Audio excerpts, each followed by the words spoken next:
Welcome to the incredible circuit here at Oschersleben, the Motorsport Arena Oschersleben. And with it, we welcome you to the NASCAR Euro Series playoffs of 2025. This is the portion of the year with double points on the line. This is the time of season in the NASCAR Euro Series where, of course, the championship is decided. We have 4 races at 2 locations ahead of us before we determine our champions for 2025.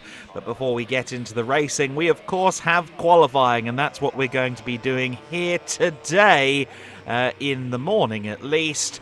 As the fans roll into the Motorsport Arena Oschersleben, we're preparing to find out who will be on pole position at this track, where certainly track position is key.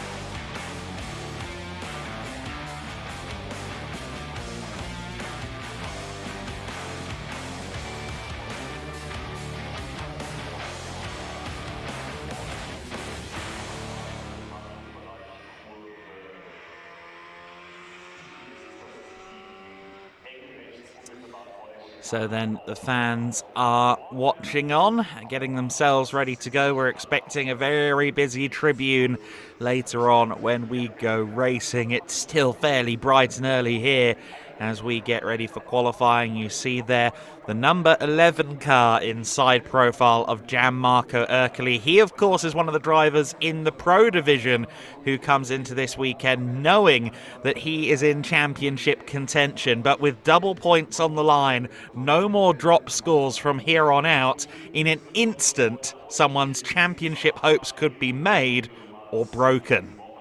Let's have a look at the points system. 80 points for a win now that we are in playoffs zone rather than 40. And as you can see, it goes down in increments of 2 from 70 points for second place onwards, and 8 places gained as well for the most places made up during the race. So if you start towards the rear end of the field, that could be your saving grace. Of course, after Oschersleben, we head to Zolder. But if it doesn't go well here for our drivers in Oschersleben, then certainly Zolder would be their saving grace potentially. But realistically, now that we're into this phase of the season, we need every result to be strong in order to win a championship.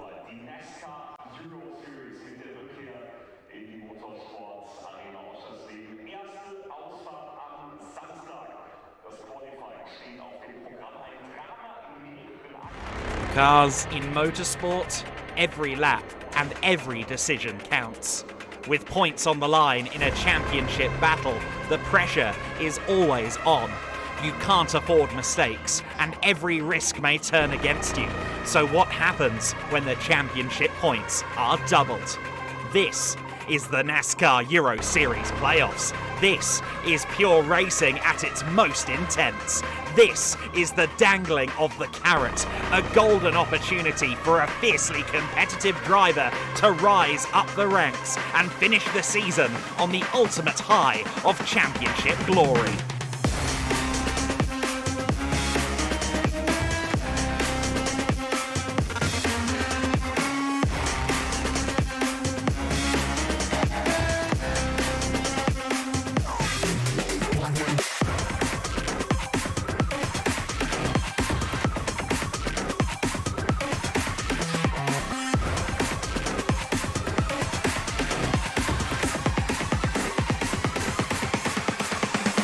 Welcome to Oschersleben.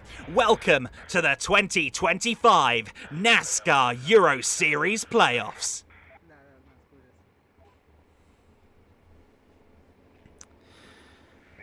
So then we are now gearing up to see the first moments, the first set of cards dealt in this playoffs, and it comes in the all-important qualifying session. As we did in Most, we are using groups for qualifying, so they will have the grid or the order split in half, which is going to be a compelling situation. Can anybody get out of that first half and move themselves into the top 10, which will then go into Superpole? We have seen previously that a few of the drivers who start in the first half of this qualifying session in the first group can do that. It is based on championship standings, so drivers who've maybe had a bit of a poor season so far, they do get a bit of a spotlight put on them here in this first part of qualifying, an opportunity to show up and show out, as it were, and show us what they can do. We're 3 minutes away from the countdown to command hitting 0, courtesy, of course, of stromwatches.com. And we are very excited to see that clock hit 0. It's been a shorter break, mercifully, between Most and Oschersleben than what we had previously during the summer hiatus. We are now ready to go. It's going to be an interesting race here at Oschersleben. When we first came here a couple of years ago, I was a little bit concerned about how much overtaking we would get. However, it has proven to be a very action-packed circuit. Any moves here, of course, are well earned, but we have seen plenty of racing action. Of course, that long run down to the first corner, which is fairly quick, that's a good opportunity. The Hasseröder bend, we saw Ryan Vargas go all the way around the outside there. I'd be remiss if I didn't mention it, because I know he's still very proud of it, justifiably. But there are a few overtaking opportunities here to be had. And Andre, of course, when we first came back here, it was a nice return to your homeland of Germany. We've seen some great moments here since then, and I suspect we've got many more to come as well. Yeah, definitely. Welcome everyone to the NASCAR GP Germany here at Oschersleben. We are ready for the playoffs, Adam, and it's a crucial part of the year. You already said it, double points on the line, and we kick off the playoffs with two drivers tied in points, Gianmarco Ercoli and Vittorio Guirelli. After they dropped their worst result of the regular season, they are now tied in points. Two Italian rivals that know each other from karting. They had a big past together. They know each other really, really well, but still, it's a big rivalry between Ercoli and Guirelli, two drivers we have to take a look at. But also, Garrett Lowe, he knows the track. We know that the American in the past had to adapt to new tracks, but this one, he knows a little bit because he was here testing. So we have plenty of drivers, plenty of teams to take a look at pre-motion. They have their home race here. Also, the return of Markus Stipp Motorsport from Germany. They also back on the grid. Really nice to see after they had to leave the championship after Valencia, after the season opener. They are now back for the home race with an interesting lineup there. Alexander Graf racing for Markus Stipp Motorsport. He was a vice champion, a runner-up in the past in the NASCAR Euro Series. So yeah, everything is set for a great racing weekend, and we are now starting with qualifying. The countdown to green, presented by stromwatches.com, hit 0, so we are ready for time attack. Exactly right. And of course, with this groups format, while you've got less traffic on the circuit for everybody to deal with, you've also got, well, less time to do anything with the circuit. It's going to be a fairly short and sharp session here for both groups, just 10 minutes. And then, of course, if you make it to Superpole, you've only got 2 flying laps to get your lap in, make your point, and see where you end up on those first 5 rows of the grid. Countdown clock has hit 0, but we've not got the green light yet at the end of pit lane, so we wait that tantalising moment longer. To your point, Andre, good to see Alexander Graf back. We've got some shifts around the entry list as well, especially when we come to the Open Division. We can talk about some new and returning drivers. Good to have Kenko Miura back as well with the Team Japan Needs 24 machine. And we already mentioned, of course, Alexander Graf, a race winner back in the NASCAR Euro Series for the first time in a couple of years. He's been busy doing sports car racing in Scandinavia, or even doing the Swedish Touring Car Championship in electric cars. I'm sure he'll be happy to have that V8 Rumble back under his foot again. Claudio Remeggio Capelli then leads the field away in the first of the groups here. Now, Capelli has been strong at this circuit before, and I must say, while kind of sharpening up and refreshing my notes coming into this weekend, I hadn't fully realised Capelli has only had one top 10 this year in the Pro Division. Now, that doesn't match his performances. We've seen him run up front as recently as last time out in Most at points. However, it's not really converted in either division, quite frankly, for Claudio Remeggio Capelli on a regular basis. I think here at a circuit where he's been strong historically, he's going to be keen to rally and end this 2025 season with a good run in the playoffs. Yeah, I put some dollars now into the jar, but to finish first, you have to finish, and that's exactly the problem that Capelli had. He had too many incidents, too many crashes this year to have a consistent performance, and therefore he needs a turnaround a little bit. He has the pace, we saw it already. He has he showed good performance, but in the end, here and there, he went into a spin, had a little bit of a crash here and there. So Capelli just needs to try to finish a race, because on the pace, he's totally fine. But you have to see the checkered flag where you start the race and do not get into problems. We have also David Kajaya on track, Ulysse Delsaw, Jack Davidson, the British driver in the 21 Pink Machine, Giovanni Faraonio also back on the grid, Giorgio Maggi, the Swiss driver, Thomas Toffel, Alexander Graf, Kenko Miura, and very interesting, and also Julian Rehbeck, and then very interesting, Adam, Raphael Lessard, the NASCAR Canadian driver, a NASCAR Craftsman Truck Series winner at Talladega with Kyle Busch Motorsports. And I talked to him yesterday about racing this car, and he said the brakes are phenomenal compared to the NASCAR Canadian Series car. You can really push to the limits. You have to let the car roll through those technical corners here in Oschersleben. So I have also an eye on Raphael Lessard because he has a lot of potential. Yeah, it's going to be interesting to see how he performs. I think kind of self-admitted on the Euro NASCAR social media yesterday when we were catching up with him that, he's more of an oval specialist. His best results have typically come on the ovals, but we should expect him to do well. A three-time winner in the NASCAR Canada Series as well, including his debut, I should maybe point out. So there's form for him jumping into a car and immediately doing well.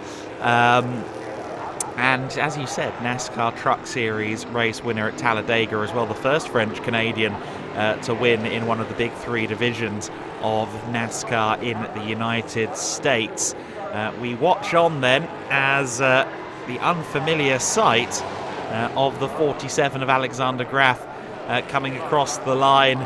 The Marco Stipp Motorsport team, as you said, returning back for the home round. Hopefully they'll join us in Zolder as well. It's been good to see them. They've been keeping busy. They've been running these cars at a couple of events. I think doing some passenger laps and some demo runs at a couple of different events in Germany. I think I saw them running Lausitz at one point. But we do hope to see them for the full 2026 season, and of course going forward from there. Marco Stipp Motorsport then joining the teams that we, of course, are very well used to here in this series. They're one of the teams that, of course, have been around for a long time, as are the likes of Hendricks, Cal Racing, and so on. But these new teams, these new partnerships that we're seeing with the likes of Illumitech, with the likes of the Retty Jones Racing collaboration with Hendricks Motorsport, it's good to see new blood, as it were, out there on the circuit. So then, time's rolling in already in this session. We're already approaching half distance in the session, Andre, and well, it certainly looks as if Alexander Graf among those who hasn't lost a step in his time away from the series. Yeah, definitely. A 1:34.140 now by Claudio Remigio Capelli. Alexander Graf in second, but to be honest, when I take a look at the lap times right now and what we saw yesterday in free practice, you have to be in the 1:31s or 1:32s to be in contention for a top 10 finish. So I don't think we already reached the limit here regarding those lap times. And therefore, at the moment, to be honest, Adam, I don't see any of those drivers or cars inside of the Super Pole. But it also depends, of course, on the conditions out there. It's quite hot here in Germany. I think it's going to be the last real summer weekend with temperatures up to 30 degrees today on Saturday. Tomorrow it will be a little bit cooler. Perfect weather conditions, but also when it's so hot, it means that the conditions on track are also a little bit different maybe to yesterday, compared to yesterday, where we had a little bit cooler day in free practice. Yeah, absolutely. We're already at the point where the weather is starting to turn against us. We certainly don't have 30 degrees plus over here, Andre, in the UK at the moment.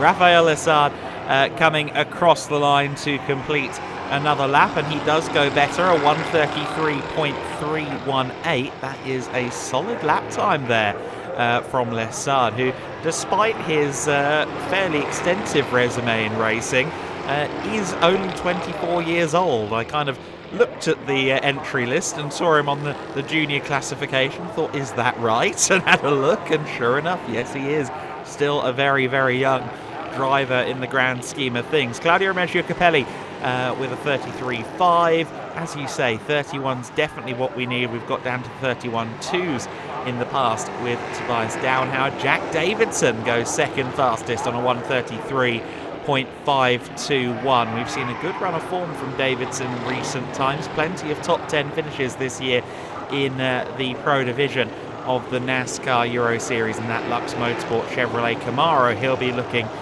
to do more of the same. So the top 6 at the moment split by just over a second, because Thomas Toffel has just gone top, at 32.978. I think they heard you, Andre, and I think they've taken it personally. Yeah, definitely. Now we get better lap times, but they're running out of time in this group because it's only 2 minutes left to go. I also talked yesterday to Hugier, our tire supplier. Interesting facts there coming on the NASCAR Euro Series YouTube channel between Oschersleben and Zolder, because those tires, of course, go through 3 heat cycles over the weekend.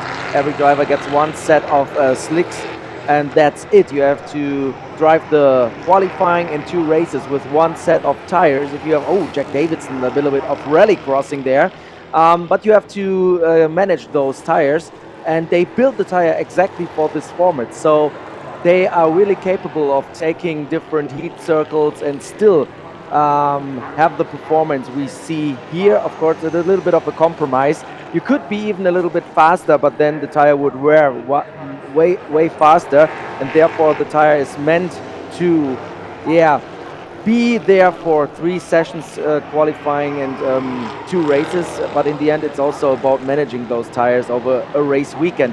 And another thing, we have to take a look into the rule book.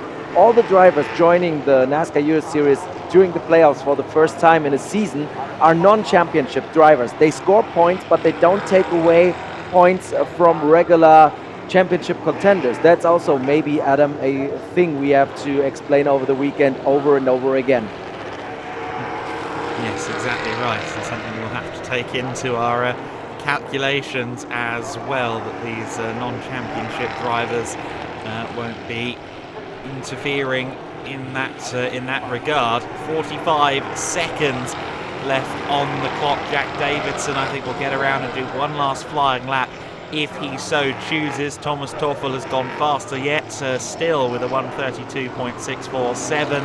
Lessard is on the verge of 32s. He's on a 1:33.014 as of his last flying lap, and pushing the limits there on corner exit there was Toffel.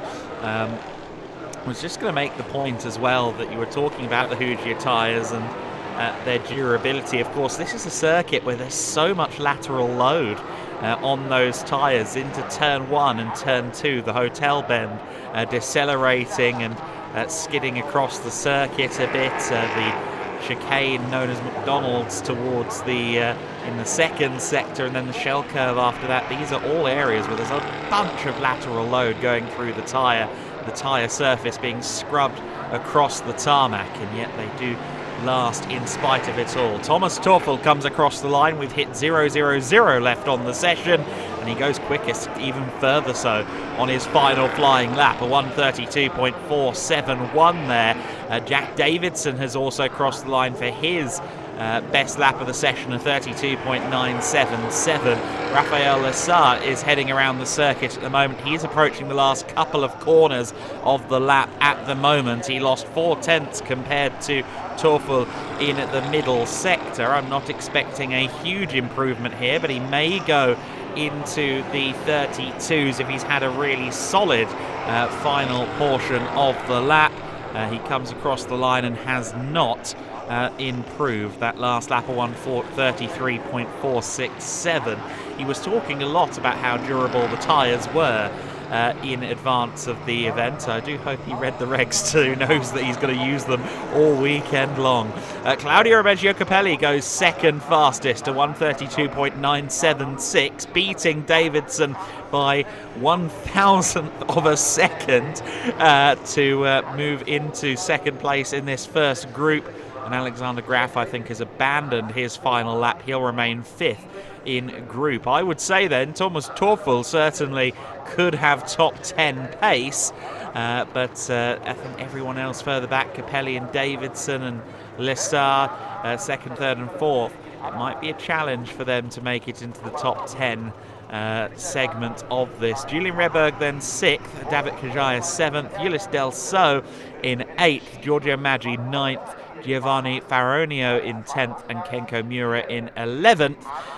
But we've got another batch of cars heading out, and it's the drivers at the sharp end of the point standings that we will see next out on circuit. And you mentioned it before the cars went out on circuit, Andre. We're tied on points at the top of the NASCAR Euro Series standings, and it's going to be very interesting to see what happens next in that battle between the two Italian gladiators. It's Ercole versus Gorelli yet again. Yeah, definitely. It's going to be an epic battle for sure. By the way, I want to mark something out. We see that in the tower at the moment, the gaps are not working. The problem is that at the moment in the live timing, those data are not provided, and therefore our hands are bound to show you the information we want to show you. Hopefully the timekeepers will fix this glitch at the moment we have in the live timing. And also what we saw, by the way, there was a helicopter going around. You can book a helicopter flight here for a reasonable price, to be honest. So fans can really jump into a helicopter during live sessions and take a flight over the circuit and also over Oschersleben. That's a really cool thing. I never did it in the past 3 years because I have no time. I would love to do it, being in a helicopter and watch Euro NASCAR from the sky. It's a really, really unique opportunity. So if you are able to try it out, do it. It may be a lifetime experience. Also with a big festival in the middle of the track, we already saw a lot of fans joining us here for qualifying. There's a music festival, there are different exhibitions, there are plenty of attractions also for kids and families. So it's a big American festival here at the Motorsport Arena Oschersleben. But now back to the sport, back to qualifying. We talk about Girelli and Ercole, but we also have to keep in mind that there's a Paul Jouffreau, Sebastian Blekemolen, Liam Hazemans, Thomas Krassonis, Garrett Lowe, because you have the double points, and when you have a good weekend, Adam, you can really catch up and totally shuffle the bubble there up on top of the standings. Yeah, well, it's something I wrote yesterday thinking about Oschersleben, is that what we've seen so far may not be reality, just because those top two, Ercole and and our retaining, or sorry, defending champion, Vittorio Girelli, just because those two have kind of marked themselves out as the two big protagonists in the title fight right now. That means nothing for what's going to come at the end of these double points playoffs. We have 320 points left to go just on race wins, which is a significant chunk of points. More than double the current scores are available in the last two events of the season. So by no means is almost anyone out of contention, strictly speaking. If the season has a couple of crazy races, if we find a couple of Talladega-esque scenarios, then who knows who's going to be at the front and scoring the big points. But certainly Ercole and Girelli coming into this weekend as the favourites, tied on 252 points apiece, sharing 5 wins between them. And then Jeffro just 12 back, certainly a contender. Chrysonis, of course, fighting for both championships, the Pro and the Open division this year. And then Sebastian Bleekemolen, 33 points off in the top 5. Bleekemolen is one of those drivers who's gotten to the top 5 in the standings just by being metronomic.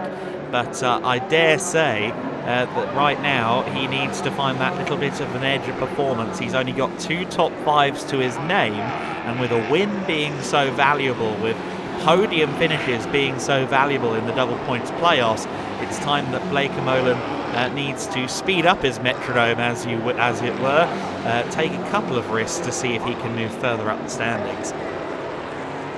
Here we have the number 3 car RDV competition, Paul Juffot, the Frenchman who already won races in 2025, also one of the title contenders, and you can never rule out Paul Juffot out of the title battle. And if he has a good weekend, and you said it already, a win is so valuable in the playoffs because you gain 10 points on second place, and we have a car smoking there. This is Fabrizio Ametta, the 55 club competition car, in problems, I guess, because it doesn't look like it's gravel. It seems like the car is smoking and there may be a technical issue, but at the moment he's still fast around, and yeah, there's still a little bit of smoke there on the back of the 55 car, Adam. It's a huge shame for Ametta, who's had some really good runs this season, 2 top 5s to his name this year, and 9th in the point standings. First lap times, of course, are coming in, but it usually takes a couple of laps to see the true pace unfold. We are yet to see any proper flying laps on the board just yet. This is Gianmarco Ercole starting his first flyer of the day. Vittorio Girelli is the first man to cross the line with a timed lap in this second batch, this second group. It's a 1:34.495, which is 2 seconds off Thomas Toffel, but that is certainly not going to be representative. As you can see here, one thing that I really enjoy about some of these tighter corners at Oschersleben is that there are a couple of approaches. Some people will hug the apex, will hug the curb on the inside line and go that way. Others drift out wide and take a different approach. I think there's more smoke still from Ametta in the background. That didn't look like gravel being kicked up to me. But what was his first time across the line? It was a 34.8, which in the grand scheme of things isn't bad going. So Ametta's car throwing a bit of a head scratcher at the moment, but we'll have to see. Maybe just an extreme amount of oil overflow, too much oil put into the car before going racing. We'll have to keep an eye on that. Oh, the 64 car is off the circuit. That is the Speedhouse machine. That is Vladimir Osiortsis. And you see something like that and the car smoking around the circuit, and you just have to wonder if there's some fluid going down. Hopefully that's not the case. Yeah, definitely. We have to keep an eye on that, because this could also affect those second group in qualifying. Vittorio Girelli is now on a charge and he's topping the standings, a 131.628, all 3 sectors purple. So Vittorio Girelli raised the bar here in the 24 PK Car Sport Chevy. A really, really good lap of Vittorio Girelli, who's now leading this group. Paul Juffot goes second in the number 3 car of RDV competition, a 1:32.320. At the moment we just see the flags of the drivers in the tower again. We have a timekeeping issue. There are no gaps and differences between the drivers in our official live timing, in the official live data. We're really sorry for that, and we want to fix it, but it's coming straight from the timekeeper, so sorry for that. One thing, Adam, I wanted to say, you can take a look at the NASCAR Euro Series YouTube channel for that. I did a 1-hour sim racing training with Paul Dufault here at Oschersleben, and he told me you have to be long on the brakes. You have to really brake into the corners to get the weight of the car to the front, so the front wheels want to turn. It's really strange to really push the brakes that long, even here in the chicane. He told me you can really push when you want to turn the brake for a very short time, just to give the car the movement it needs, the weight distribution to the front it needs to turn properly. So with those cars generating mechanical grip and not that much aerodynamical grip, it's really important how you use the brakes this weekend. Yeah, absolutely right. Getting the car rotated into some of the corners, a big challenge, certainly. 132.628 then, still the benchmark from Vittorio Garelli, only 0.3 off the all-time circuit record here in this NASCAR Euro Series. Of course, 2023 Tobias Downhauer, still the lap record holder in qualifying conditions. A 131.924 for Paul Dufault, so he's the second driver to make his way into the 31s with 2.5 minutes left in this session. We still have Thomas Toffel all the way up in 4th position. I have no doubt there's going to be a couple of fast laps coming in, and as I say that, Bruno Mulders has just moved up to 3rd place on a 32.0, dropping Toffel down to 5th, but I think he's going to be well within the top 10 by the end of this. We've still got another couple of drivers from session 1, the first group, in the top 10 as well, Claudio Meggio Capelli and Jack Davidson, but looking at some of the names who are still currently registered behind them, I'm not expecting that to last too long. Paul Dufault goes 3rd fastest on it was Erkeli who's just jumped up, a 131.845 for Gianmarco Erkeli, so just over 0.2 back from Garelli's benchmark. Let's see if he's got more left in the tank. Across the line as well goes Thomas Chrysonis. He's now 6th fastest on a 32.351, but he will want to go into the 31 certainly. And look at Bruno Mulders' aggressive use of the curbs there, going through that chicane, and who can blame him? It's quite inviting. And let's see what the young Dutchman can do. He, for me, this year has been one of the biggest revelations in the NASCAR Euro Series paddock this year. Yeah, definitely. A really strong driver from the Netherlands, 18 years old. Just keep in mind that Paul Dufault is the youngest pro winner at 19 years. So there's something to grab for Bruno Mulders, and he was already, oh, what a drift there. He was already pretty fast in free practice, and therefore he's one of the dark horses I have on my list for this race weekend, because he has a really good pace. He showed that he's able to overtake, and therefore he has a really good racecraft, and also he's on point in qualifying. He has a good overall package, and therefore Bruno Mulders on my list for this race weekend, Adam. Yeah, sounds like a wise choice there. We'll keep an eye on his progress. Vittorio Garelli has gone into pit lane, and justifiably so. Of course, we've got Superpole to come for these drivers, so there's no real need to keep circulating. It does look like potentially, I was going to say it looks like tyre rub, but it's so consistent and coming from the rear of the car, but I don't know quite what's going on for Fabrizio Armetta. All the same, he's been setting fast laps. A 32.4 is his best so far. He comes across the line, does not improve on that occasion. But certainly the club competition guys are going to be scratching their heads and trying to identify what's going on there. Here comes Martin Dubek, currently only 15th on the grid, which would certainly be a disappointment for him. The checkered flag is waving. Let's see if he can move up the order. He does, but he's going to miss out on Superpole. 11th position for the reigning Euro NASCAR Open champion. We've got a few drivers still circulating. I think Mulders would be maybe wise to pit. I don't think he needs the last lap time to be strong. But Paul Dufault is in, Hasemans is in. Of course, nobody needs a huge lap here in this session. They can save it for Superpole. Vittorio Girelli certainly is back in the pit lane, I suspect, for that very reason. Armetta 7th at the moment. Is he under threat? I'm not so sure he is, because we've got only 2 drivers circulating behind him, Blake Imola and Mikael Marquez. And let's see what they can do. Marquez crosses the line, does not improve. Sebastian Blake Imola crosses the line, does not improve. But both of them make it into the top 10 Superpole session. Chrysonis has come into the pits. Armetta is going to do his final flying lap, seemingly wanting to get every lap that he can underneath him. And let's hope that the car stays with him in spite of all of that smoke. So then, with the second group finished, we are now aware of our top 10 and therefore aware of who will be joining us in the Superpole session. Vittorio Girelli comes in with the benchmark, a 131.628. Gianmarco Ercoli, a 131.845. Paul Giffreau, a 131.927 in third. Bruno Mulders fourth, the first of the drivers into the 32s.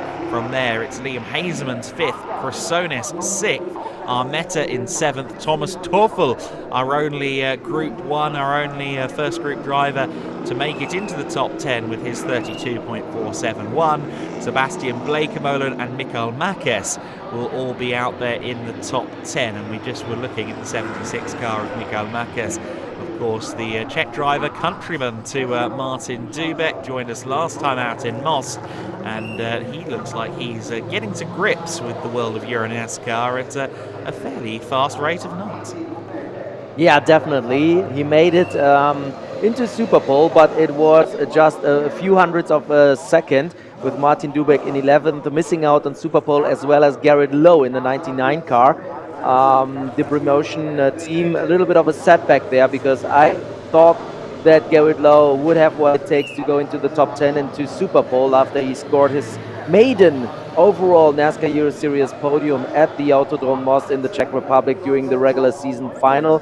Now he's just in 12th, and he will have a lot of work to do, but we saw in the past that Garrett Lowe is able to fight, he's able to overtake the other drivers when he has a good car, a good setup, and therefore it's going to be a hunting game for Garrett Lowe in 12th position. Ahead of Claudio Capelli, Jack Davidson, Rafael Lessard will start the race today from 15th, ahead of Alexander Graf. Julian Rebeck, 17th place, fighting for a top 10 result in his first pro season overall.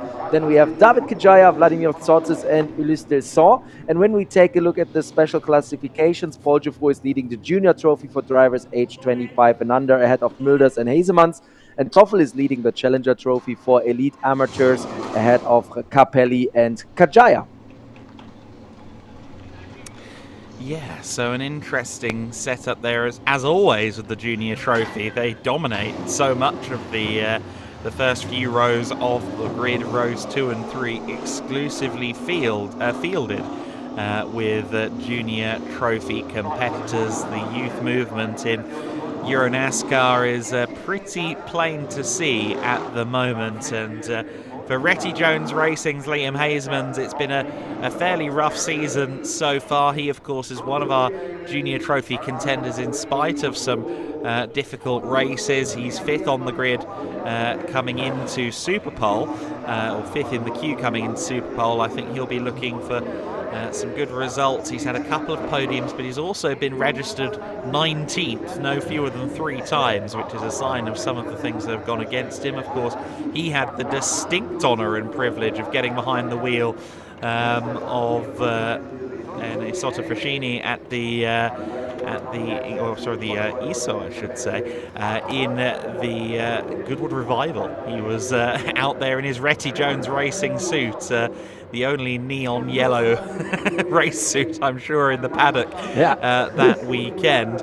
But incredible to see him representing Euro NASCAR on that big stage, along with our former race winner and F1 world champion Jacques Villeneuve, among others. Yeah, incredible scenes for Hazemans, and moments like that, getting to do stuff that maybe you'd have never pictured 10, 15 years ago as a kid for someone like Liam Hazemans.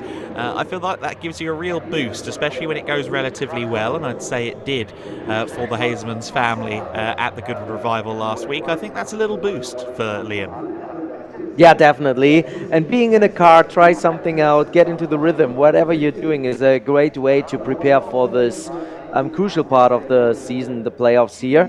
Now we're going to have 2 flying laps in the pro qualifying in Super Bowl, the shootout for the top 10 for the stromwatches.com pole award that I'm giving away after this session. I'm also going to have an interview with the pole award winner, of course, and then we're going to see the open drivers in action in 2 groups. But now we are finding the pole award winner, the Storm Watches pole award winner here in pro. Girelli on track and also Ercoli. It's the both Italian drivers. They are leaving now pit lane. The number 24 car, Vittorio Girelli, really good shape. By the way, Adam, you know, last time I did the fitness routine with Vittorio Girelli. You can watch the video on Euro NASCAR's official YouTube channel. And since this day, he's always checking on me if I keep on training, if I keep on practicing to get in better shape. So I have now a personal trainer in the paddock. Wow, it's all right for some. If he wants a real project, he can start working with me. Right then. Vittorio Girelli. You need to see me to get that joke. The 24 car from PK Car Sport then is going to be our benchmark out there as the driver that was fastest in the group qualifying that we just had. He leads them out in Super Pole. If you're just joining us, it's 2 flying laps from here to determine who will be where in our first 5 rows of the grid, and of course, all importantly, who will be on pole position. You will receive the pole award from this man on Eagle in just a few minutes' time. Let's keep an eye then on this 24 car on the first flying lap. Typically the first flying laps are something of a throwaway for most of the drivers, with the notable exception of Paul Geoffroy, who always seems to get temperature into the Hoosiers in record time and immediately start pressing for lap time. Let's see what everyone's times do this here at Motorsport Arena Oschersleben. It is a circuit where I've said there's a good amount of lateral load on these cars, a good amount of scrubbing across the surface of the circuit, and that does mean that the tyres do get up to temp a little bit quicker. All the same, I'm maybe not expecting these first laps to be wildly competitive, but certainly looking at the body language there of Girelli's car through the first few corners, it certainly looks like he's giving it a good go. Yeah, he's wrestling the car around those corners. You have very fast left turns here, where you just have to get a little bit off the gas, or you use the brakes to, well, like I told you, get the weight distribution right and to get the car in a better turning. And then we have this very fast chicane, and I love that they can go off track there. Then this long right turn, it's really hard to find the right, yeah, you see it here, he kicks off a little bit of dust to find the right place to go full throttle again. Then we are on the other side of the track, heading into this right-left combination, and then 2 more corners until we have the first benchmark. It's a really nice track, technical track, maybe not the fastest, maybe not the ones with the best passing opportunities, but here you can see that the best drivers really make a difference. And now we're going to have the first benchmark in Super Bowl. The 24 PK Car Sport, Vittorio Girelli from Fasano, a 132.292. I think his second lap will be way better. Now Paul Geoffroy. Yeah, I expect the same. Ercoli is set to 32.3 to go second fastest. Here comes Paul Geoffroy, who dropped off quite a way from the back of his Italian adversaries. He goes between them actually, a 132.310. Bruno Mulders crosses the line with a 32.6. But again, these second flying laps are where the business is usually done for everybody. Armetta, Hazemans, Chrysonis all in the 1 minute 33s. so a little bit off the piste of what we would expect to be the fast times here. But it is Garelli, Giffro, Erkli, Molders, Blakemolen, Armetta, Hazemans, Marquez, Chrysonis and Torfel after the first flying laps, top 10 in that order. Let's see though what Vittorio Garelli can do. Garelli is going to come now towards the last 4 corners of this lap. These S-bends, this is known as the shell curve, and then the last couple of corners, turn 13 and 14. And we'll see what kind of time Vittorio Garelli in the number 24 is going to put on the board. Certainly it looks like a tidy lap, it looks like a quick lap. We've seen the last half of it from turn 8 onwards. I would expect it's going to be a 1 minute 31. Let's see what the exact time is as he comes across the line. It's a 31.877. It's quick. Is it quick enough? I'm not sure. Gianmarco Ercoli comes across the line at 32.2. That's the first sigh of relief for Vittorio Garelli. Here comes Paul Giffro. It looks like a good time from Giffro. Is it going to be good enough to go top? No. A 32.300. Bruno Molders is next across the line. Can he improve? Yes, to a 32.4. Still only one driver in the 1 minute 31s. Here comes Liam Hazemans with a 32.549. Chrysonis a 32.546 eclipses him for 5th position. Armetta has crossed the line. Blakemolen, Marquez all crossing the line now. And nobody has got into the 131s with the exception of Vittorio Garelli. He was some half a second off what he did in the second group with more heat in his tyres. I wasn't sure it was going to be enough, but Vittorio Garelli is going to be our pole sitter. I will now head down and grab a word with our Stormwatches.com Pole Award winner. See you later. Okay, Andre, we'll hear from Vittorio Garelli in just a minute. Well, it proved to be enough. A 1:31.877 is our pole time for today. Ercoli some 3.5 tenths back. I'm not sure he hooked it all up on that lap, and I would say the same goes for a few drivers who maybe would have expected a little bit more, but still stacking up to be a very interesting grid based on the order that we've got on our screens right now. Fans have watched the drivers pushing to the limit. Of course, they'll get to do so again in just a few minutes' time when we're back out there with the open division drivers. Vittorio Garelli, though, on pole position, provisionally speaking, with a 1:31.877. That's really good work from the Italian. Andre Vigold is going to go down there, present the pole awards, and with it, of course, he can catch up with his newfound personal trainer, Vittorio Garelli. Garelli, a true athlete, very much fit and ready to go up against the inclement conditions that sometimes greet our drivers in these cars. And certainly our defending champion, a model example of what you need to be a stock car driver. Of course, these Euro NASCAR machines very different from what we see on the other side of the Atlantic. They are a bit lighter, a little bit less power as well. That's a bit of a trade-off there. But they are extremely physical cars. They are cars that demand that you really grab them by the neck to get the very most out of them. And Vittorio Garelli over the years has certainly mastered that art, and since moving over to PK Car Sport, it's become all too clear that he is one of the biggest forces, if not the force, of the paddock at the moment.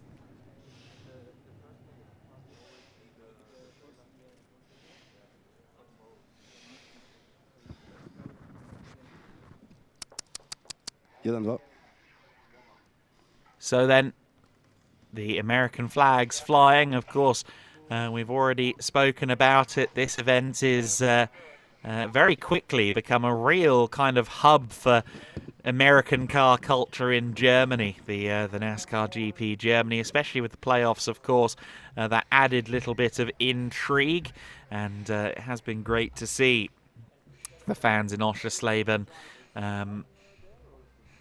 really embracing the culture and the feel of the NASCAR Euro Series.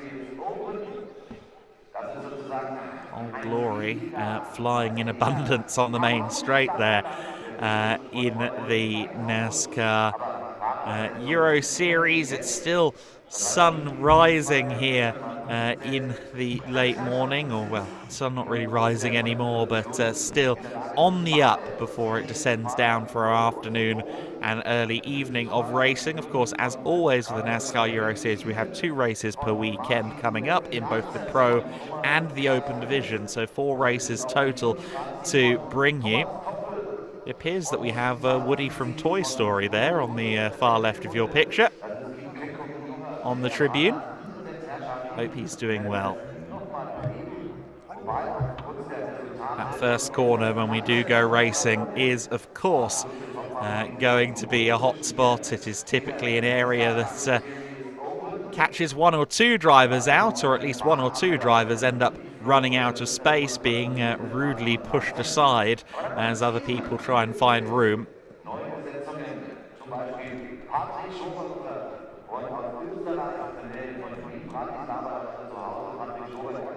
In the next few moments we will hear from Gorelli, who, as we alluded to, tied on points with Ercole coming into this weekend.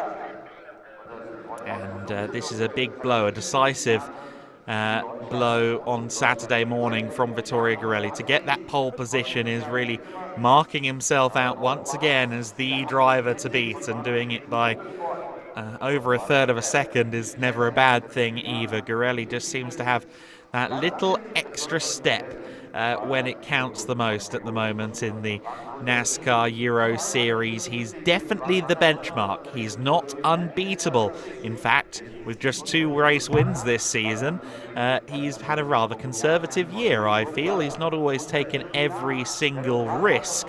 But all the same, it is mightily impressive to see just how strong he is week in, week out in this division.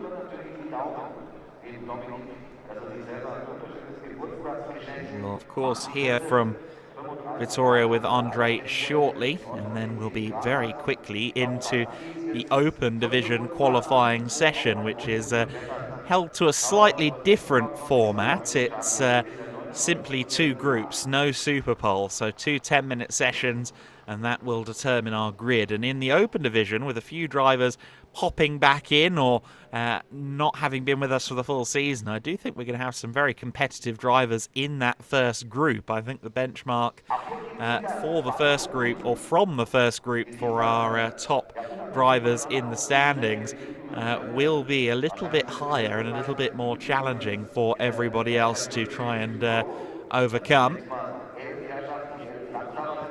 Of course, in that Open Division, we are seeing Thomas Chrysonis on top of the standings at the moment, but he's only 5 clear of Martin Dubek. And then one of the great stories of the year, the first time race win at Brands Hatch for Melvin de Groot, put him into the championship lead. He lost that championship lead with a fairly tricky weekend in the Czech Republic at Autodrom Most, but he maximised some difficult circumstances throughout the weekend.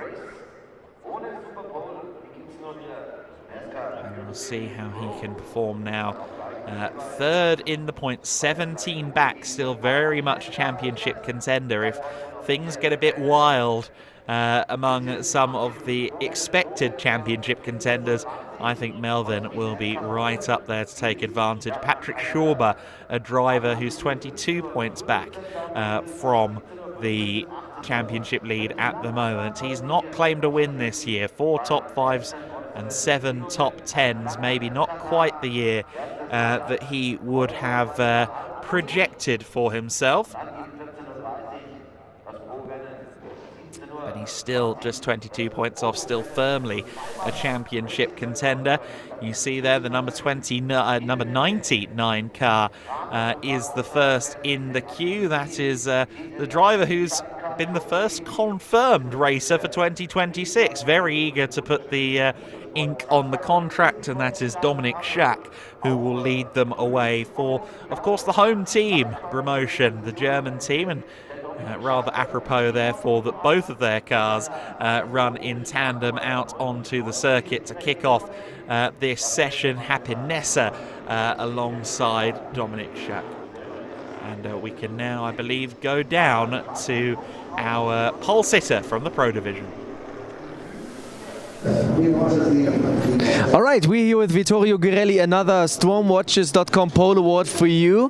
How was it out there? Yeah, it was very good. I was very confident. The car, the PK Car Sport 24 was really flying, and yeah, always awesome to be here. I was on pole last year also, and I love this track, very technical, and it was tricky. The Super Pole was tricky because the track temperature was getting warmer and it was a bit sliding, but it was the same for everyone. I managed to do a good first lap and nailed it in the second lap, and I think I was 3 tenths clear, which is promising. And you know, the battle is very long still, so anything can happen. We have to stay focused and try to get the job done.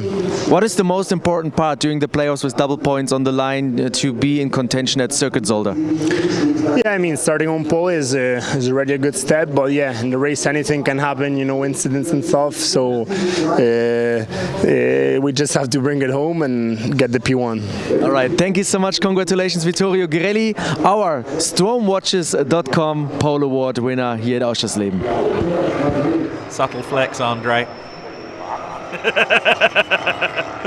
So then, the Open Division qualifying is ongoing then. The first laps, the out laps ongoing. Congratulations again there to Vittorio Girelli, who we just caught up with, the first Stormwatches Pole Award winner of the day. Let's see who joins him in claiming a pole award here on Saturday. And there is Vittorio Girelli. Got himself a timepiece, got himself the pole award. And let's see if that translates into victories here this weekend in the NASCAR Euro Series. So his 24 car, of course, among those that will now be back out there on the circuit. In his case, or in the 24 Crew's case, it is Thomas Dombrowski who is going to be representing them there. We'll see when he comes out there. I think a few cars just still being turned around, as it were, from the previous session. Or do we have everybody out there? We do actually. We have all 11 cars now out there, although Happinessa is back into the pit lane after an out lap, so hopefully nothing's too badly wrong with the 77 car. Here's Claudio Remigio Capelli, who of course benefits from already being out there in the Pro Division quali, so a little bit of extra track time in the morning for Claudio Remigio Capelli. Let's see what kind of benchmarks he can set here in the Open Division. I spoke about competitive drivers being in the first group, and he's one of the prime examples. Claudio Remigio Capelli, he's been a front runner a couple of times in Pro, as I mentioned earlier on, but in the Open Division, his result to competitiveness ratio is well off. He's had great pace, he's been up the front on several occasions, but on several occasions things have conspired against him. 34.4 is his first lap. Of course, we never expect miracles from the first flying lap. He sets a 34.457.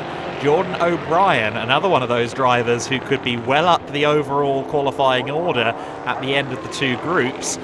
He goes second fastest on a 34.537. Of course, we had those great scenes for club competition as Capelli there locks it up slightly on rotation there into the corner down at turn 7. But we had those great scenes for Jordan O'Brien in club competition, winning the race in the 7th round of the season, the first race of the weekend at Most, but unfortunately a post-race penalty applied that took him down to 2nd place. And certainly O'Brien is going to want to prove a point here and claim another win and hopefully make it stick on this occasion.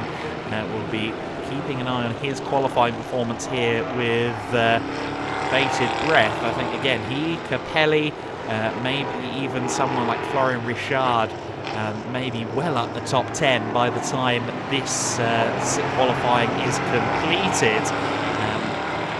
This first group of 11 cars will be followed out by a subsequent group of 11 cars, and that of course is formed by the championship order. So the cars that are further up the championship are in group number 2. It's the same as what we saw in the Pro Division just a few minutes ago, albeit with no Super Pole session at the end. O'Brien sets the benchmark of 33.403. Again, expecting that to come down. I'd expect at the very least high 32s, if not low 32s, if not high 31s for pole here among some of our drivers in the Euro NASCAR Open Division. Of course, when you've got the likes of Krasonis and Dubek, who are quite capable of running at the front in the Pro Division, in the Open Division, that does mean there's very little in terms of ultimate performance between our two grids.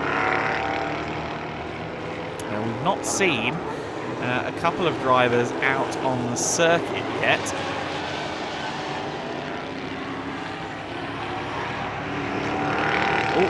Andres Beers is stopped, and that's at turn 10. He's clearly had a bit of a loop.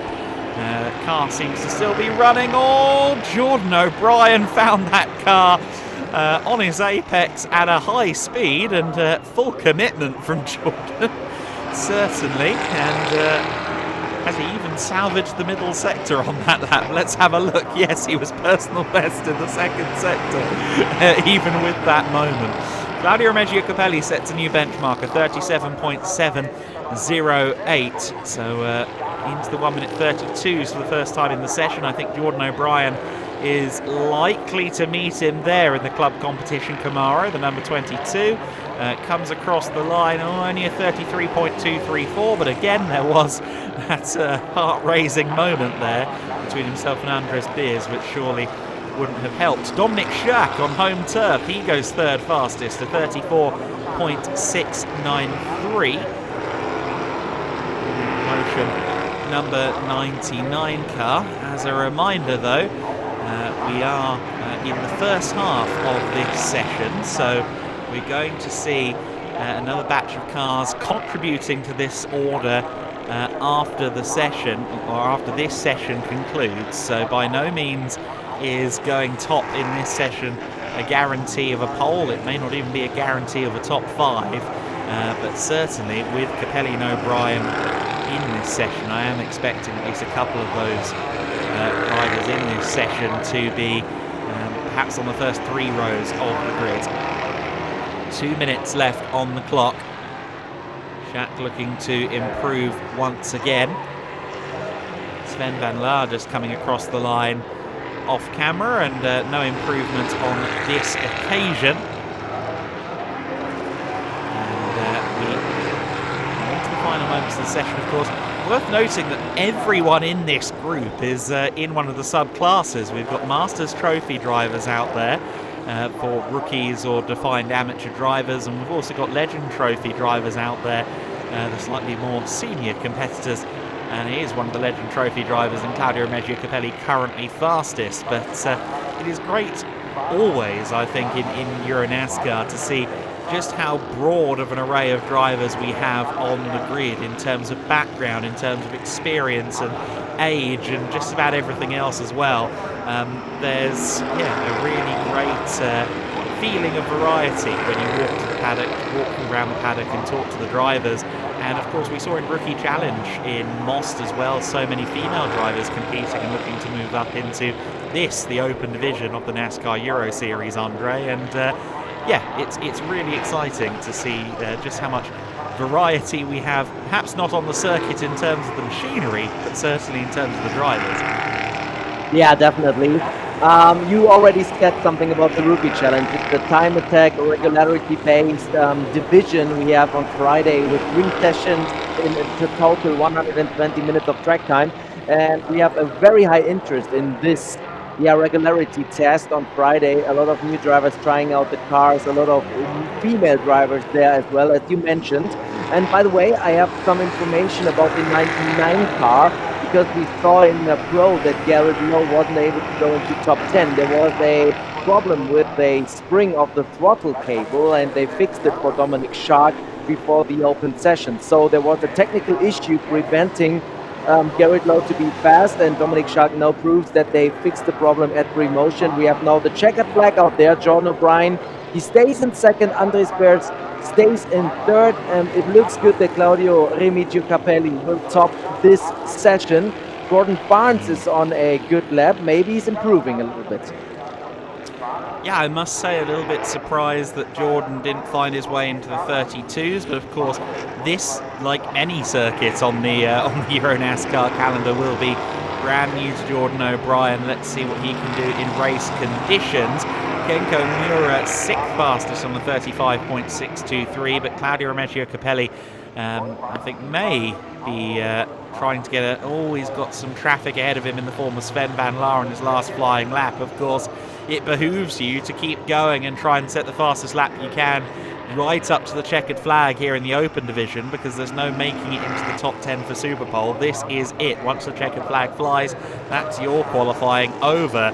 Unfortunately for Claudio Remigio Capelli, his last flying lap has been somewhat stifled here by Sven Van Laar, who of course is a rival to Capelli in the Legend Trophy, but doesn't have quite the ultimate pace of Capelli usually in qualifying conditions. He's following Mike Wise across the line. Can either driver improve on the last flying lap? Van Laar does, a 37.512. Good effort there to go 8th fastest ahead of Mikael Bleekemolen, and Mike Wise eventually on 143.481. A little way off the ultimate pace there for Mike Wise, but still very much finding his footing. No lap time from Happinessa, unfortunately, so the number 77 promotion car not setting a representative time or any time at all, unfortunately, in that session. Claudio Remigio Capelli then is the benchmark coming out of this first group, 137.708. I do expect that to fall, but I think Capelli will be more than likely in the top 10 by the end of this qualifying session. And we see what comes up next. Of course, the likes of Dubek and Chrysonis heading out onto the circuit, are current top 2 in the open division standings, along with De Groot, Schober, Dombrovski, Sandro Tavat-Kalatsa as well. And there's a few drivers in that list in the top 10 who I feel would certainly benefit from a strong qualifying here. I look at someone like Sandro Tavat-Kalatsa. I think he's been very good on race pace. I'm not sure his qualifying has always measured up to his performance potential. We'll have to see what he can do this time around.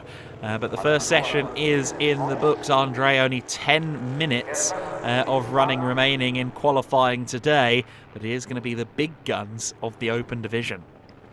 Yeah, definitely. And I have another information. The lap time of Sven van Laar was deleted because of track limit violations, and therefore he's now 9th overall after this session behind Michael Bleekemolen. Therefore, Sven van Laar lost a position after they deleted the relevant lap time of the 64 car, the Speedhouse car of Sven van Laar, the Belgium driver, now at a 1:39.108. And therefore he will start the race behind Michael Bleekemolen. They both fighting for the Legend Trophy, as well as Gordon Barnes and Kenko Miura.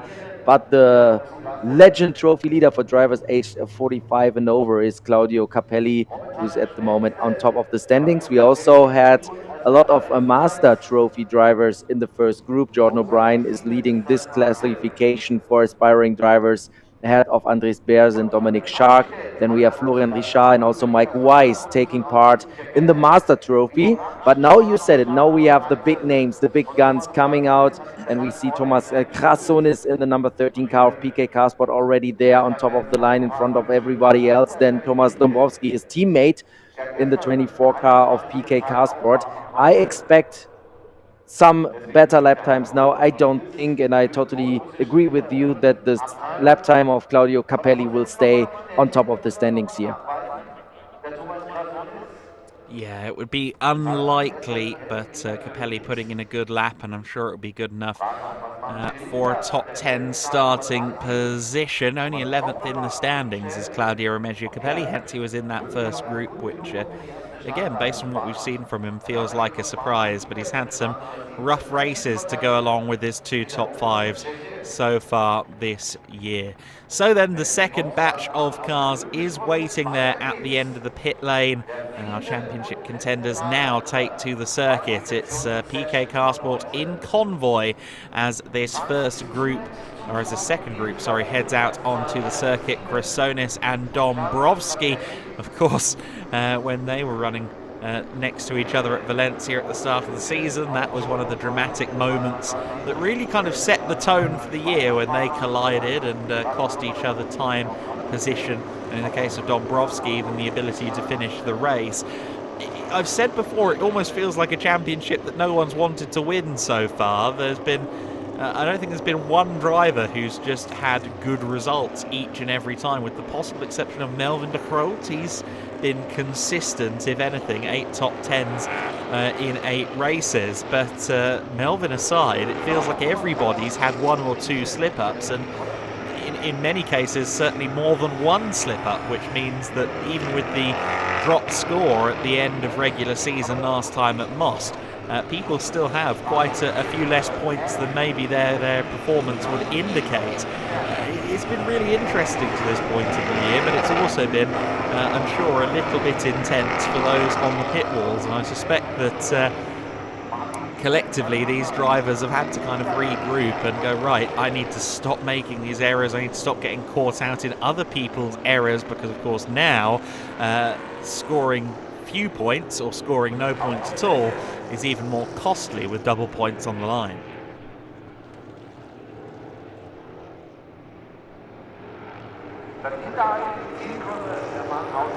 So then Thomas Chrysonis makes his way onto the main straight, and he will be getting heat still into the tyres, as will his teammate Dombrovski. Behind a 32.708 will be his benchmark. Expect a 34 later on this first flying lap, maybe a 33 if he's feeling particularly aggressive in the early lives of this tyres. And you might be thinking, well, why not push from the outset? Well, tyre life is the reason. If you push it to the limit now, you'll know about it in the last half of race number 2 when you're on the same set of Hoosier tyres that they are crying enough. So that is part of the justification there. 2 races to come after this qualifying session for all of the tyres on these cars. It's a unique feature of the NASCAR Euro Series. It does save a bit of cost for the teams, but moreover, it creates an immense challenge for our drivers. Thomas Chrysonis then ramping up the speed. You saw him there attacking the curves a bit through turn 8, 9 and 10, but that's the only way really to handle that corner. And we'll see what his early lap times are. Again, not expecting anything special this time but based on what he did in the Pro Division quali, I expect him to be one of those drivers certainly contesting for the front row. Yeah, definitely. Thomas Chrysonis, this is one of those drivers with peak performances in the Open, but some mistakes that cost him a lot of points. Therefore, consistency is key with Melvin de Groot. He was the championship leader during the summer break. He got his maiden win, but he was not that regular race win contender like Chrysonis or Martin Dubek. But what Melvin de Groot did, he finished the races in the top 10, in the top 5, and collected a lot of points. Now we are in the playoff format with double points on the line, so nobody is allowed to do more mistakes. I have the same feeling like you, Adam. You said it feels like that nobody really wanted to win the championship. I think they all want to, but maybe the pressure was there, and yeah, mistakes happen in racing. But it was really that all the top contenders had their mistakes and their moments during the regular season. But now it's crunch time. You're not allowed to do that anymore, or maybe the title is just slipping through your hands. We are expecting the first competitive lap times right now. Thomas Chrysonis goes to 3rd place with a 1:33.866. So he's ramping up for a better lap time in his second attempt. Here we have Martin Dubek, the reigning champion. He has already 2 open titles under the belt, and he wants to be the first 3-time champion in the open division. The Czech driver. I talked to him yesterday. It's not confirmed yet, but I think he's hungry to attack again in 2026, Adam.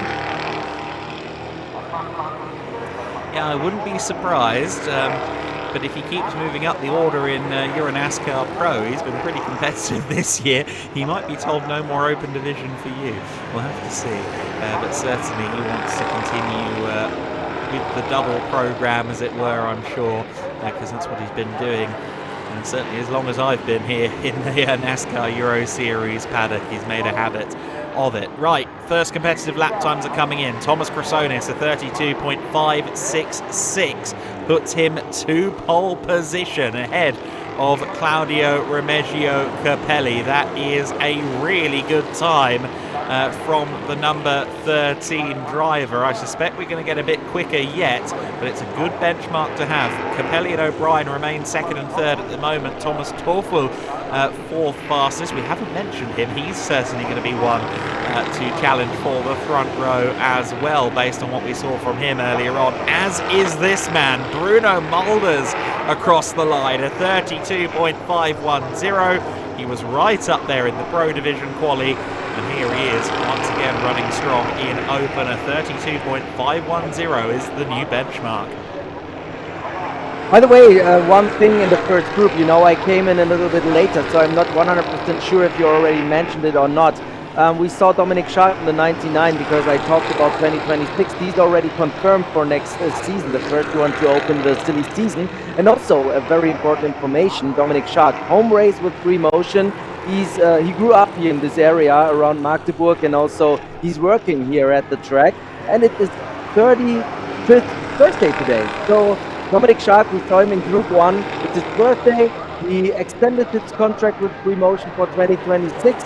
A really nice weekend for him. Yeah, I did mention as he came out onto the circuit that he was the eager man who got the contract signed very early. Great to welcome him back into the paddock for 2026. And of course promotion. It's never necessarily a guarantee for a team to get themselves a program for the following year, but with Dominic Schack already signed, that certainly points in a great direction for promotion, who continue to expand and enhance their efforts, I'm sure, for 2026. Bruno Mulders coming across the line again, and he improves his lap time, a 132.375. He's now got Thomas Torfel second as well. So Torfel is second fastest for now, 32.562. Then it's Chrysonis on 32.566 in third. Capelli sat in the pits watching on to see where he's going to be on the grid. Still fourth fastest for now. Jill Linster just behind him. Young Bruno Mulders, the karting graduate, on his way around the circuit. Speaking of karting graduates, I believe we're going to see Jose Penalta this weekend in the Open Division, who moved up from karts to the Rookie Challenge regularity format for this season, as we see Thomas Torfel pushing a bit too hard on entry into turn 10, and that almost compromised his exit as well. Some more gravel being kicked up there on the other half of the circuit. But yeah, Jose Penalta unfortunately wasn't out in qualifying, so hopefully we see him in the races later on. But interesting to see him moving up from Rookie Challenge. He's been quite the force in that categorization this year. Yeah, that's really cool that we see young talent going the way up the ladder from Rookie Challenge to Open, and then maybe also to Pro. Jose Penalta won all the Rookie Challenge events so far in 2025, so he already proved that he's really good at the wheel of a NASCAR Euro Series car. And that's also something for Patrick Schober. He moved up to 6th position with a 132.992, and we saw he was really on the edge there in the 3 car he's sharing with Paul Jouffreau, the Austrian driver. Now we have here Thomas Chrysonis. He had a purple first sector, but then not the best second sector, whether a purple one nor a green one, so not a good time in sector 2, but maybe it's still enough to get an improvement in this lap. He's now in the final corner. He's going to cross the line now in the 13 car of PK Carsport. Let's take a look at his lap time, and it's an improvement, a 1:32.483, and therefore Thomas Krasson is now in second ahead of Thomas Toppel. He's got one more flying lap, the one that he's just starting now. The checkered flag is now out, so it's the last chance saloon for everybody out on the circuit. Patrick Schauber currently only 7th fastest. He won't be happy with that. Let's see if he can improve on his last flying lap. Here comes Sandro Tavatkalatsa across the line. He's currently 13th. He does not improve. That's a big blow to his chances of podiums this weekend. Schauber across the line doesn't improve, only 7th fastest. Bruno Mulders, our current provisional pole sitter, a 1:32.375 is his current benchmark. He crosses the line for the final time, does not improve. I wonder if some of that gravel being kicked up around the circuit has made it quite slippery and treacherous out there, as well as the temperatures coming up as well. Torfel does not improve either. A 32.390 was his final flying lap. It's going to be down to Thomas Chrysonis then, who is currently going down the back straight towards the last sector. We'll see what his lap time looks like. There he is, we found him. He's not had a PB in either of the first two sectors. Oh, goodness me, that's wide at the exit of turn 13. I don't think this one is going to be an improvement either, but he pushes on through the last corner and now across the line. Chrysonis with a 32.483 remaining as his best lap time. No improvement on the last lap of the day. In qualifying at least. So then Bruno Mulders is going to be the recipient of the pole award. Andre, if you're not already down there, my friend, make the run now, and we'll see you there with the Strom Watches presentation to young Bruno Mulders. What an effort from Bruno, and that is going to be a real boost, I'm sure, to his feeling of confidence, which I think is already very much there for the youngster. It's his first pole position in the NASCAR Euro Series Open Division. Massive congratulations to the team Blake Molan driver. Top 10 then in the order. Mulders on pole by just over 100th of a second. 15 hundredths between himself, 15 thousandths, sorry, between himself and Thomas Torfel. Thomas Chrysonis, 3rd fastest. Claudio Reggio Capelli from the first group of that qualifying session ends up 4th. That is not a bad run at all from the Italian in the Alex Caffey Academy Motorsport Mustang. Gil Linster, 5th fastest, a 1:32.791. He'll be able to fight for the podium from there. Thomas Dombrowski, 6th fastest on a 32.904. Patrick Schauber, 7th, a good starting position, but I know he wants to be on those first couple of rows, and be disappointed that that's not the case for this race. Martin Dubeck, a 33.107. Valerio Marzi, 9th position for him. That's a good effort for the club competition driver in the 55 car that you'll recall was smoking with Fabrizio Armetta, and seemingly that car is A-OK. Jordan O'Brien, 10th fastest, so he's made it into the top 10 from the first group, so that's a solid effort there from Jordan O'Brien, and we've seen that he can move up the order very quickly when things fall in his favour. Melvin de Groot, big story here, 11th fastest only for the Legend Trophy driver and for the overall championship contender. Melvin would have wanted better than that for sure, and yet he's only 11th fastest. The rest of the order, Gambarotto 12th, Tavat Kalatsa 13th, Andres Beers 14th, Dominic Schack in 15th, Loris Shencenti in 16th, Florian Richard in 17th, Kenko Miura in 18th, Gordon Barnes 19th, 20th place for Mikael Bleekemolen, Sven Van Laar in 21st, Mike Wise and Happy Nessa. The rest of the cars on my timing screen, as again, hopefully we see Jose Penalta out there later on. Bruno Mulders then with a 32.375 will be down there celebrating, I'm sure, with the Team Blake Molan team, but we'll hear from him in a few moments. Often quite a reserved young man is Bruno Mulders, but he'll be sensing opportunity here. He'll be realising that he has the chance to really make an impact. More overall podiums would be good, but he's in prime position to try and claim a victory in the NASCAR Euro Series. And of course, it would be at the perfect time as well. If you're going to start winning races, this is the moment. And he's currently 42 points off the championship lead, which is not insurmountable over the course of the next 4 races in this double points playoffs. 3 top 5s to his name, 4 top 10s. He's another one of those drivers who's had magnificent pace, but not always a good run of form. Of course, he ended up in the barriers at Most.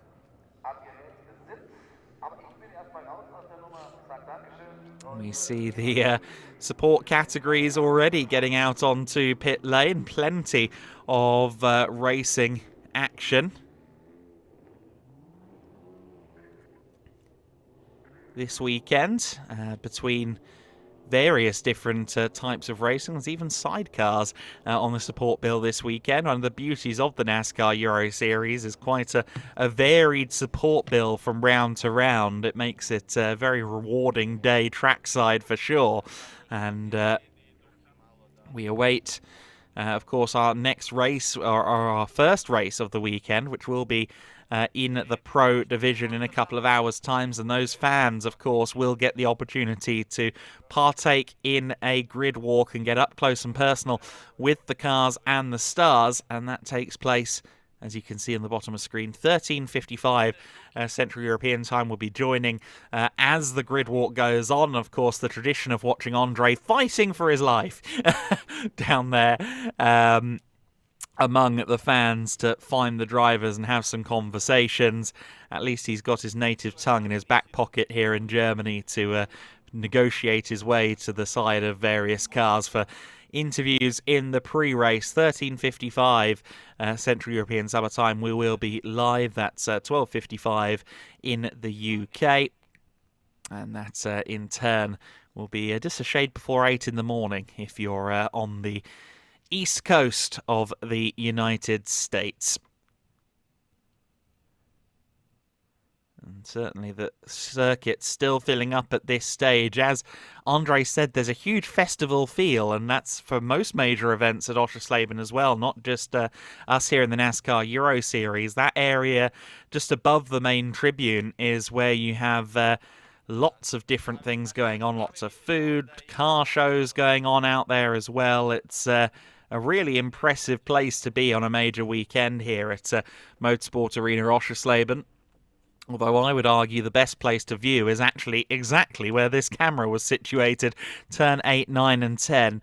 I had the pleasure of sitting there and watching Klaus Ludwig bouncing across the curbs in a Mercedes DTM car circa 1996, and that was truly a special day of viewing. And with the cars in the open division, it is, or in the Euro NASCAR series in general, the cars are very impressive to watch through that section. Meanwhile, we can go down to the interview now with our open division pole sitter. At the Motorsport Arena Oschersleben, your car was also in technical inspection, I think. Therefore, yeah, it took a little bit of time, but now you're here and it's your first pole award, the Stormwatches.com pole award. How are you feeling? Yeah, I'm feeling very good at this track since the beginning, honestly, the first training. So feeling confident for the races, both in Pro and Open, so really good feeling overall. The whole development this year, you're getting faster, stronger, race pace was always good, now qualifying also with a really good pace. Can you tell me a little bit how you worked on all this stuff? Honestly, it's just been a lot of focus, and every time I get into the car, full focus, try to get everything out of it, a lot of work on data and everything, but and just keep pushing. All right, then, thank you so much, congratulations, and again, of course, we have this beautiful Storm watch here. There we go. Andre getting to sample the Strong Watches oeuvre today. Down there with our pole sitters. Congratulations to Bruno Mulders. He'll be on pole in the Open Division. But before that, it will be Vittorio Gorelli starting from pole position in the Euro NASCAR Pro Division. That kicks off, as you can see on screen, at 13:55 Central European Summer Time is when we'll get started with the racing action. Make sure you join us for the critical first playoff races of the weekend. These two men will be starting at the front of their respective grids. Let's see what comes next as we get into the all-important playoffs in the NASCAR Euro Series.